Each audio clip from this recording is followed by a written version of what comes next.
Yesterday, I spoke to Business Against Crime Chief Executive Officer Siphiwe Nzimande on the latest crime statistics. And I started off by asking him about the performance of the South African Police Service and if criminals are being brought to book in a wide-ranging interview. There are quite a number of factors that I would like to highlight to you. Number one, we are very happy that government is issuing the statistics more frequently than they used to do in the past. Secondly, we are very happy that now the statistics, right, that they are issuing, right, being frequent is also very close to the financial year end. For instance, they were reporting for the year ended March, and they are reporting in June, which is very close to the point of to the period under review, and we're delighted about that. There are, however, certain issues in the crime statistics that are very concerning. I mean, we're also happy with the fact that it's declining, right, by as much as 4% overall. However, we are very concerned about certain increases. There are significant increases in house robberies. There are significant increases in car hijackings and truck hijackings. There are also significant increases in business robberies. And we are indeed very concerned about that part of the crime statistics and trends. We need to know what is their rate of arrests, right? How successful were they in apprehending the criminals that perpetrated the 2 million crimes, for instance? We need to know that, and they can indeed show us that. We need to know, once they have made arrests, we need to know, are they prosecuting them?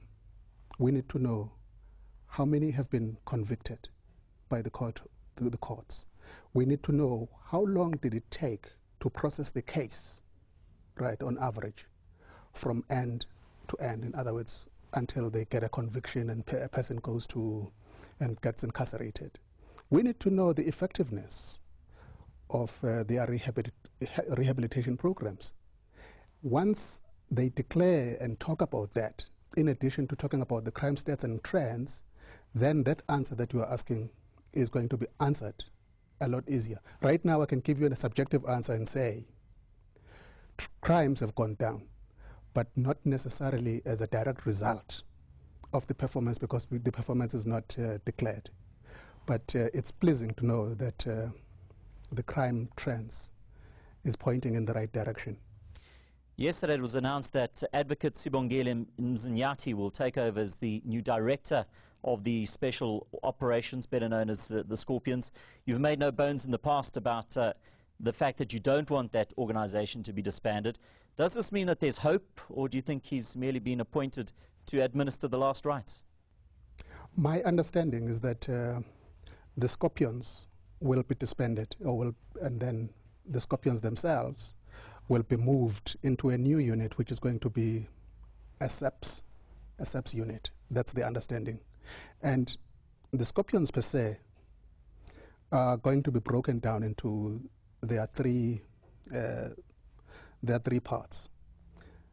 The prosecutors are going to remain within the National Prosecuting Authority, and the crime intelligence people are going to go to crime intelligence within police, and then the investigators are going to go into this new department that they call the Directorate of Priority Crimes. Right. That decision, as far as I know, has not been reversed. The bills are in Parliament.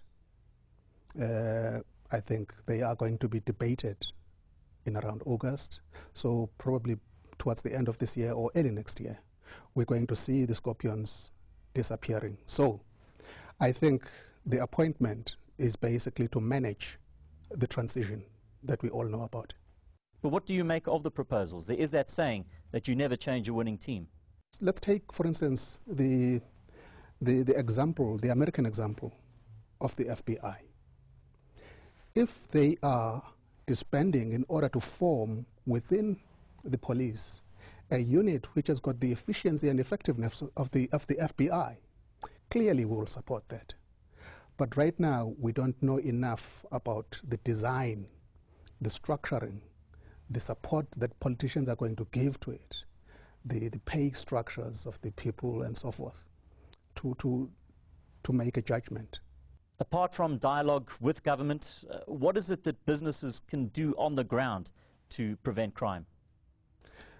We have noted that the business robberies are shifting. They used to be, in the past, they used to be in the banks and in the big shopping centers. But these days, they have moved to the smaller businesses, you know. And that move is because of opportunity, right? And what now needs to happen is for those people to make sure that they don't keep cash, because people are after cash, right? The criminals are after their cash and after their valuable goods, right? So there are technologies to make sure that cash is properly managed such that the criminals don't get this easy access to that cash. Drop safes should be used. Let's talk about the tolerance of crime in South Africa. There is this perception that business is guilty itself of not following the full letter of the law when they unearth shenanigans, fingers in the till type scenarios. It doesn't set a good example, but is that changing in a meaningful way? Well, in cases where business have not acted on people who have been found being corrupt, such as stealing from businesses, that's unfortunate, because in business we should deal with that, right? And we should be very intolerant as business. And I think we are, to a degree, very intolerant to such crimes. And it's unfortunate that, yes, we find people who are corrupt in business. But I think the level of intolerance is growing and continues to grow, so I'm pleased about that. But then, of course, there's the high-level attitude to crime. Statements by the likes of Julius Malema, the ANC Youth League president, his inflammatory support of Jacob Zuma. Should that not have been treated in a more serious light? What is Business Against Crime's view on that issue? There has even been another statement which is very similar, uttered by somebody in Pretoria about 3 weeks or so ago, who said that stealing from whites is acceptable. The truth is, within business we find such statements unacceptable because of what we have experienced recently. We have experienced the death of almost 60 people in our country very recently during the xenophobic attacks. So we believe that such statements are inappropriate, even in view of what we've just experienced, which none of us enjoyed to see. In fact, the sight of that in our newspapers, on our television, it's such a disgrace, and we wish